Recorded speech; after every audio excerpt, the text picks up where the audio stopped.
Welcome, Dolphins fans, haters, and everyone in between to your favorite show discussing the greatest franchise in sports, the Miami Dolphins. This is the PhinsPod. My name is Moose, your host, and today, it's not just the Miami Dolphins. We're talking NFL Draft. It's time for the PhinsPod 2021 Mock Draft 1.0, and it's long overdue. We're going to be running through all 32 teams in the first round of this year's draft, and you're going to love some of the picks and truly hate a few others. I mean, it's literally called a mock draft, so please feel free to mock it mercilessly. Let's have fun, boys and girls. Let's dive in. Yeah, that crop is always a crapshoot when it's time to draft, and it's even more of one this year, just like last year, but even more this year, because last year there was limited information in the run-up to the draft, but full information from the prior football season. This year, limited information from the prior football season, limited information in the run-up to the draft. No scouting combine this year, unlike last year. It really is even more of a shot in the dark with some of these prospects, and you have to trust your scouting department to find a way to give you some basis to believe that a guy is going to thrive at the next level. No point in playing any games. I'm just going to set up the general ground rules here. This is my general take on how I think the first round could fall come Thursday, April 29th, just a few weeks away. And if you're a longtime listener, or if you've checked out the color scheme of the show, or the name of the channel if you're on YouTube, we're pretty Dolphin-centric. So obviously, that's going to be the lens in which this mock draft is going to go down. So if you're watching from, another team, another fan base, obviously we're going to be talking all 32 teams, so stick around. But yes, it will be a little more Dolphins heavy. So sorry for that, but also not sorry. The picks do have some consideration for each franchise too and their specific needs. So let's just jump right into it. With the first pick in the 2021 NFL Draft, the Jacksonville Jaguars, the worst professional Florida team, selects Trevor Lawrence. Yeah, pretty obvious there, and I won't buck the trend, but I will say this. He won't be nearly as good as everyone thinks. I'm sorry, every year they tell us that there's the next prodigy, and Trevor Lawrence has kind of had that in spades for the last couple of years. And yeah, he did well at Clemson, but against some of the highest levels of competition, he didn't really look to be some borderline elite player. He had some shortcomings, so I'm intrigued to see, what ends up happening. Look, his offense in Clemson was pretty minimal in terms of what he was asked to do. A lot of short passes and screens, amazing skill players all around him, and a great defense to support him. Also, personally, I just think he's kind of a wuss. But that's just a personal view, to be honest, so that's completely irrelevant. Yes, he's talented, has arm talent, moxie, whatever that is. That's what people say is moxie. Really, again, I want to see him go against NFL defensive linemen bearing down his throat. He is athletic, pretty good as a runner overall, which is surprising considering his athletic profile, and he's got solid football IQ. But I wonder if he can take a program like Jacksonville and help really turn things around and change the fate of that franchise. I have my doubts, like I've said, but hey, good luck to the kid. And second, the hated New York Jets in the NFL Draft select, and they make a competent move here and take my favorite quarterback of the draft. Well, not anymore because he's going to be wearing those puke-inducing uniforms, but Zach Wilson will be selected by the New York Jets second overall. At pick number 3, we have the San Francisco 49ers by way of our Miami Dolphins, and they're taking Mac Jones. Why? Not because it's the right pick, believe you me, it is not. He's a limited athlete with decent accuracy, a solid arm, and a big frame. He is a big athlete, not super athletic, but he is an athlete. The fact that he's going to go higher than Tua, though, that's a fucking joke. Adam Schefter reported it. The only reason I have him at 3, and I believe he's going at 3, is because Adam Schefter freaking reported it. And frankly, he does not need to say that. He did not need to say that right now. He's saying that because it's just the truth. It's weird.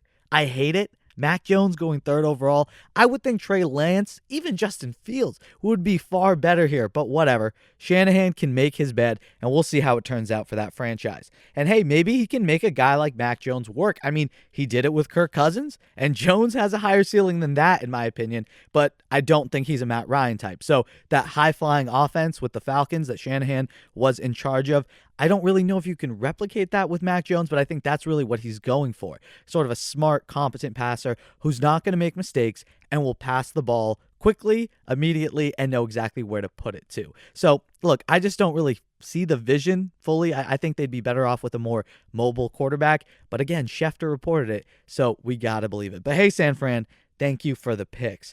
Now the draft gets interesting at pick number 4. The Atlanta Falcons will select nobody.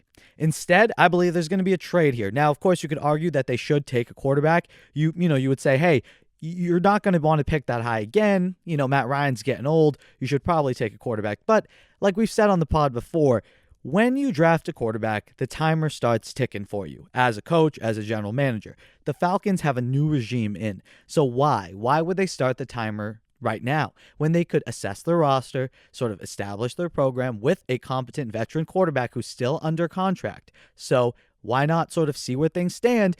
And if you can't, build a winner, then go draft your quarterback. It buys you a little bit of time. It's sort of this unspoken thing, but we see it happen across the NFL all the time.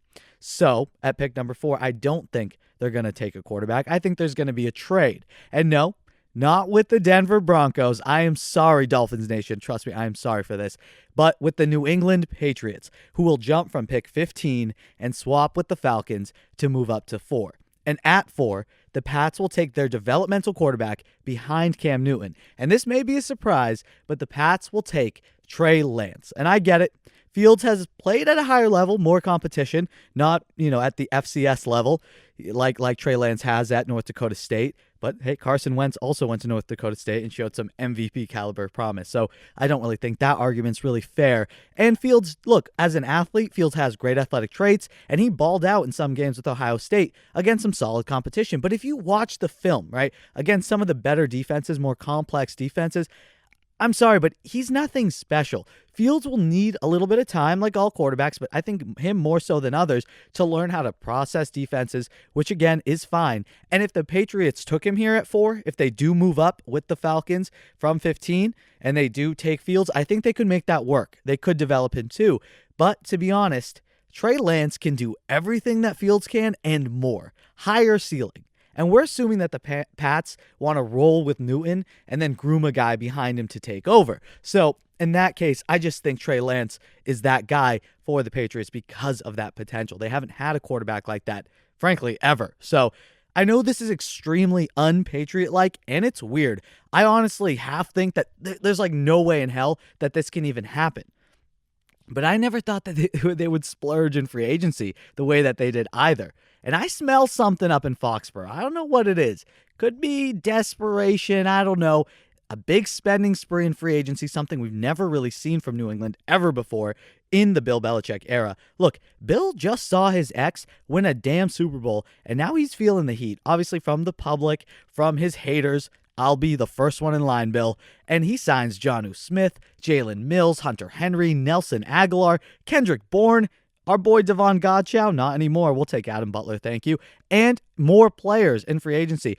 Bill Belichick is clearly trying to load up. So it makes sense that he gets a legitimate option going forward at the quarterback position. Because let's be honest, Cam just ain't it anymore. And assuming he wants to coach for a few more years, and you signed all these guys for a short-term run, 4 or 5 year window, you want to get a quarterback. And I'm sorry, Cam just ain't it. So that's why I have the Patriots moving up. And again, the only reason I think it's potentially possible here, one, Tom Brady just won a Super Bowl, and Bill Belichick had to watch that. And if there's one thing I have learned about Bill Belichick, having been in the AFC East, is that man is spiteful, and that man will want to seek revenge.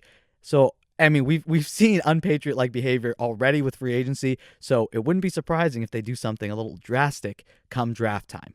Now, moving on to pick number 5, the Cincinnati Bengals select Ja'Marr Chase. And look, he's a great player. You guys know my thoughts on Ja'Marr Chase. If you're a regular listener, he's powerful, athletic, great hands, solid route runner, pretty much, Anquan Bolden light. But this is a dumb pick for the Bengals. But that's why I think they're going to make it. They should take Penei Sewell. He's there to protect their franchise quarterback going forward. But like the general manager said while he was on a local Bengals podcast, they're going to be listening to Joe Burrow. Don't listen to your quarterback when it comes to personnel decisions, but they will be listening to him, and he will be telling them all about the potential future of him and Ja'Marr Chase and what they can do together, pairing them back up with his lethal LSU teammate. Look, it's going to be fun to see. There's going to be some highlight plays, and it can really help elevate their offense, but it's still a dumb move because for Chase's skill set, you need an offensive line to even make that work. I mean, in terms of how good Chase is, he deserves to be taken 5. Like, I'm not saying it's a reach. I'm just saying with a guy like Penei Sewell there, you got to take him. But I just foresee the Bengals taking Ja'Marr Chase just because of the connection with Joe Burrow. And now we get to it, ladies and gentlemen. The Miami Dolphins are up at pick number 6. And remember, they traded back from 12, giving up a future first-round pick in the process to do that. So there is someone here that they feel is, dare I say, generational, dare I say, game-breaking. And sorry to hype this kid up so much, but it's just how I feel watching the film. Oh, my God. And I'm going to be that weirdo who's probably going to buy the jersey the second he announces his number as a Dolphin. And yes, I'm talking about Kyle Pitts. The offense is going to be given a whole new element and layer, paired up with Micah as a tight end, alongside the addition of Will Fuller too to stretch the defense. The Fins will be bringing back the 12 personnel style of offense that was really prominent in the early aughts that frankly was brought on by New England, Gronk and Hernandez. And this new era is here with Pitts and Gesicki if they do take him. Not to mention, it does give the Dolphins leverage going forward with Gesicki contractually, which could help them, financially speaking, and a smart move all around just to help the offense and your young quarterback, a potential game changer in the passing game, and a weapon that we haven't seen come out from college in quite a long time. Look, he's not a traditional tight end by any means, but he can block like one, but he ain't running routes like a normal tight end, that's for sure. And he's not the size of a normal receiver. So if you moved up and gave up a first-round pick, I think Kyle Pitts is that generational type of player that makes it worth it. And I don't care that he's a tight end. He offers so much more than a mediocre pass-catching and solid blocking tight end does. So much more. And God, I really do hope that this does end up happening. I will be so excited. And trust me, Dolphins fans, I don't care if you're upset about that pick. You'll learn to love it because I do think it would help the Dolphins immensely. Next up, we have pick number 7. We have the Lions, and they will find their Kenny Golladay replacement here and are thrilled to take DeVonta Smith. And that would be an awesome fit for the Lions. They really need to help out Jared Goff, provide some weapons, and DeVonta Smith is definitely that. At number 8, the Panthers select Penei Sewell, and they should be jumping for joy that he fell this far. Frankly, I don't think he will. But again, this is just PhinsPod Mock Draft 1.0, not 2.0 or 3.0. So 3.0. So we'll get there. But at number 8, the Panthers select Penei Sewell. It just helps support Sam Darnold, who is clearly the guy they're going to give the keys to for at least the next couple seasons.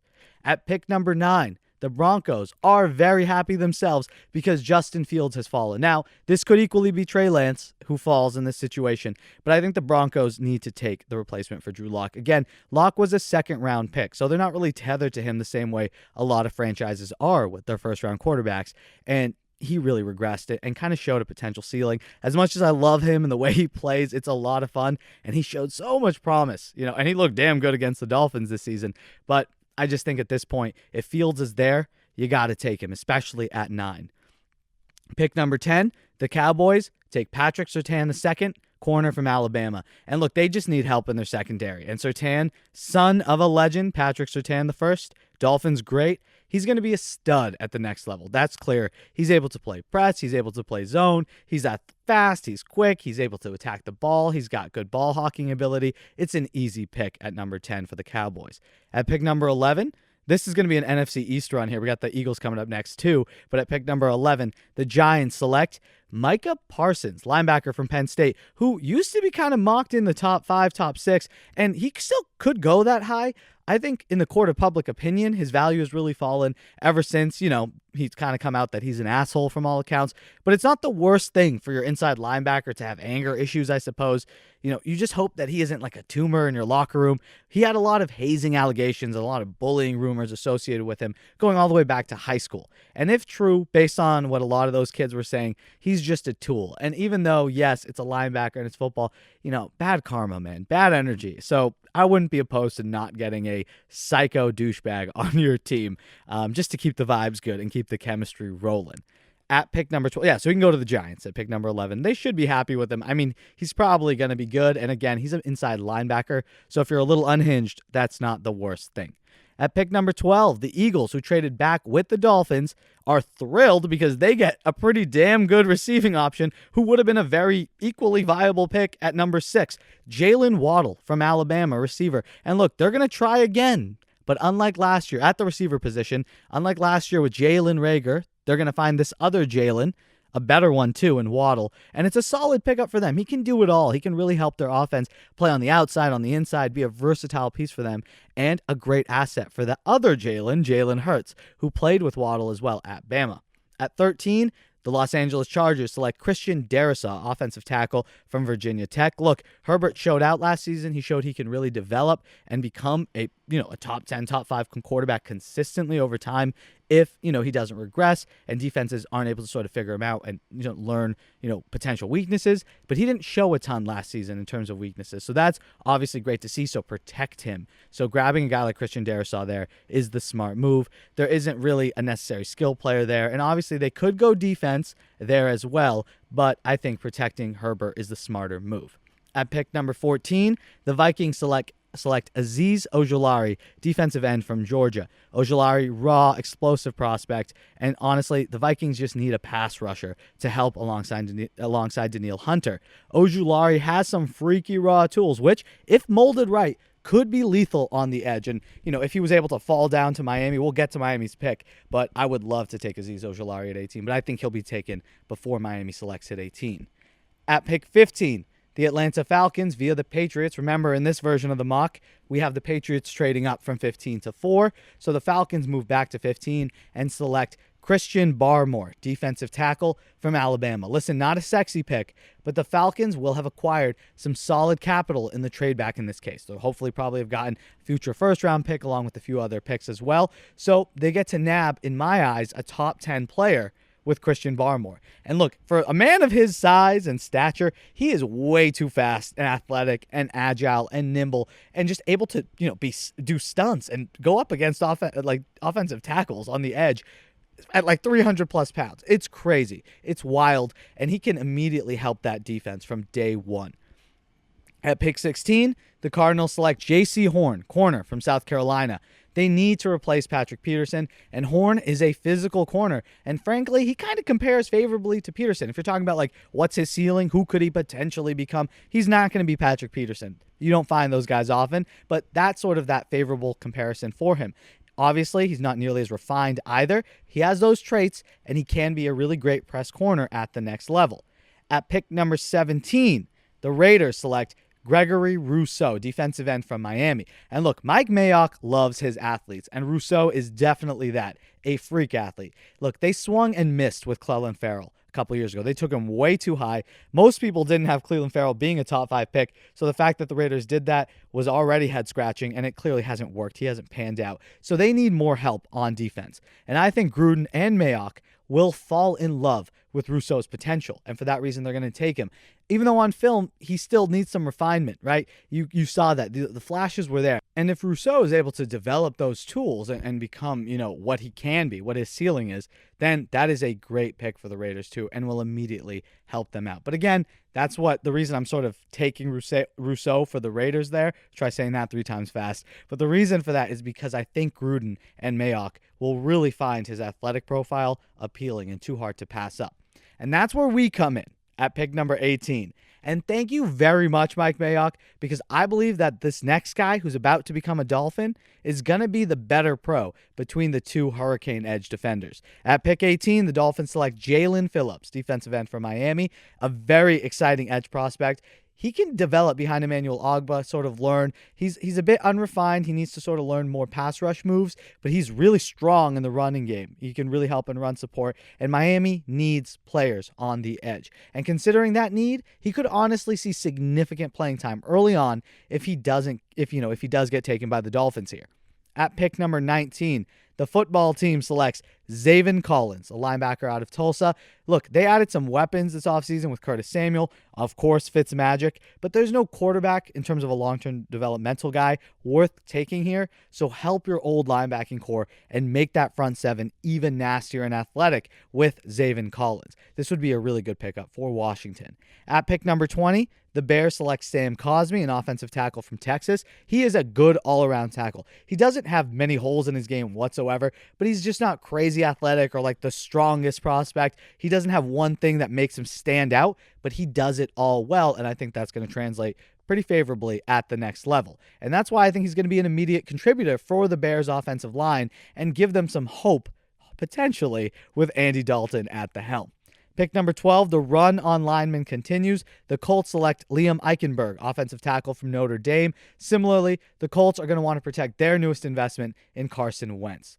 At pick number 22, the Titans select Kwity Paye, defensive end from Michigan. Listen, Kwity Paye is often mocked higher, and some of you may be surprised that he's still on the board here, but Paye kind of reminds me a bit of Takkarist McKinley, who was taken by the Falcons in the first round a few years ago, and that's not an ideal comparison. He would be a solid get down here for Tennessee, though, as a guy who you don't necessarily need to start right away or contribute right away at pick number 22 and allow him to develop and get stronger and get sort of ready for the NFL, because I do feel he's a little smaller and he might get sort of absorbed by giant tackles at this next level. But Tennessee is looking to replace Jadeveon Clowney and get younger on their defensive line as a whole. Pick number 23, the Jets come back with their second first-round pick, and they're going to get their young man, their new young shiny toy in Zach Wilson, some support and take Rashad Bateman, receiver from Minnesota. Look, help out your new quarterback, get him weapons, and Bateman can be that weapon for the Jets. At pick 24, the Steelers are thrilled because Elijah Vera-Tucker, a really good interior offensive lineman from USC, will be available, and they're going to be running it back with Big Ben this season, and so really your only hope is to protect him. It's the only shot, not really, I don't think there's really one for the Steelers anyway. Big Ben showed towards the end of the season, and now that 17 games long, I don't know if physically he can hold up, but the only way he can hold up is if you replace Pouncey, who retired this year, and Elijah Vera-Tucker could do that. At pick number 25, Jaguars select, similar, I know there's a trend here with all these teams with their quarterbacks. The Jaguars select Kadarius Toney, wide receiver, Florida. And it's a similar approach, like I said, to the Jets, but the Jaguars need to help Lawrence and grab this playmaker. Kadarius Toney can just make magic happen with the ball in his hands. If you watched the Senior Bowl, you saw that in Senior Bowl practices, and if you were a fan of the SEC, you saw that firsthand. Kadarius Toney can straight up make magic happen, and that's something that the Jaguars need on the outside. And he'll help Lawrence from day one in Jacksonville. At pick number 26, it's weird to say that they're here down at 26. I'm used to them being more at 2 or 6, not 26. But the Browns, good for them. Good on you, Browns. Select Jeremiah Owusu-Koramoah, linebacker from Notre Dame. Look, the Browns are now a solid team all around. Similar to, other teams around this area, they don't have a ton of holes, which is great for the fan base. They deserve it. And Owusu-Koramoah is a solid pickup. And he can, this is a slide. I think he might get taken earlier than this, but if the Browns see him on the board, I think they'll be very happy to take him. And it's going to help elevate that defense and provide some athleticism, youth, and ranginess to that linebacking core, something that Owusu-Koramoah was great at Notre Dame. And he can also help in the pass rush as well. At pick number 27, the Ravens select Jayson Oweh, defensive end from Penn State. Again, a very high ceiling prospect, but low floor here. The Ravens need to replace Matthew Judon.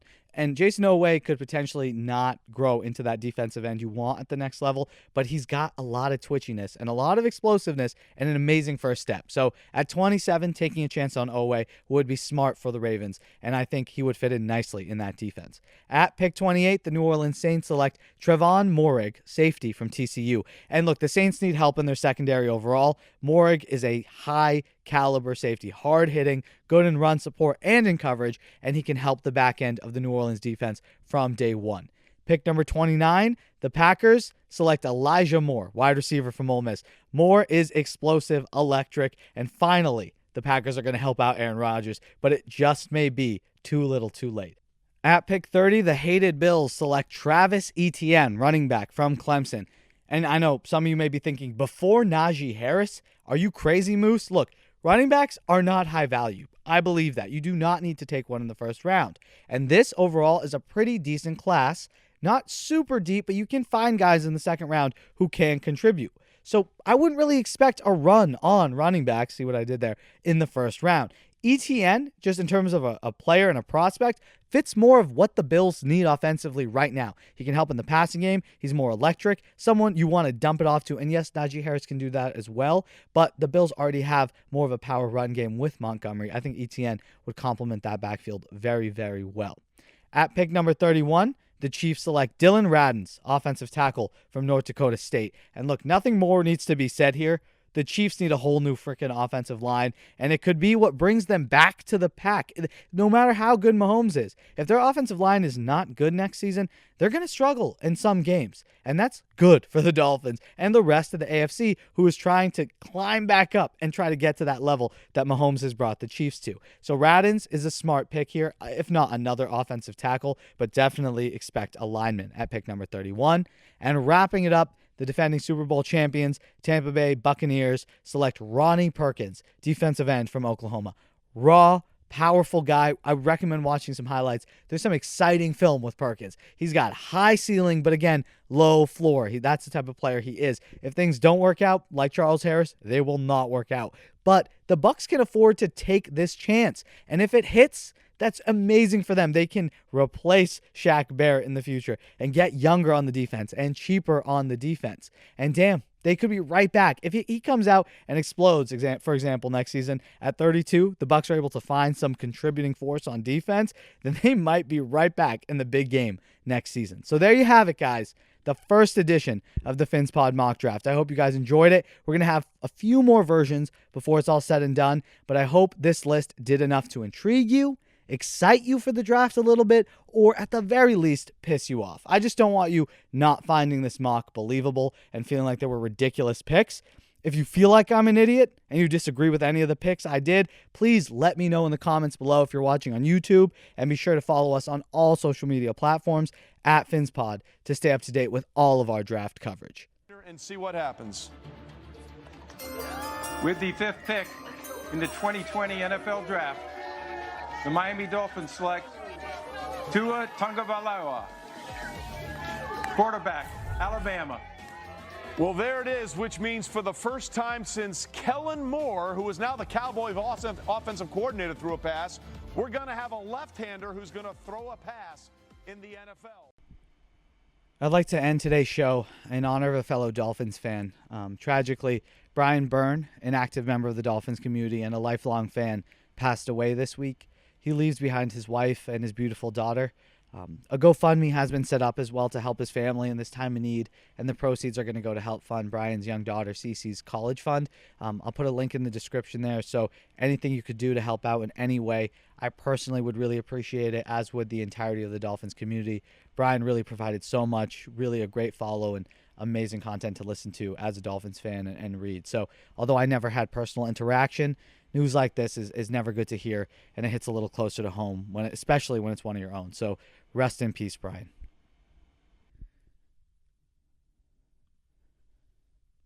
That's going to do it for us here today. Thank you all so much for listening to the PhinsPod. Please remember to subscribe to the show wherever it is that you're listening, just so you never miss a chance to chat about your Miami Dolphins. Remember as well that PhinsPod's available on all platforms: Spotify, Apple, Google Podcasts, and of course on YouTube. Continue the conversation with us over on Twitter and Instagram at PhinsPod, and check out the site as well for news and content, phinspod.com. I hope you guys enjoyed this first edition of the mock draft. I hope you guys have an amazing rest of your weekend, and until next time, stay safe. Love y'all.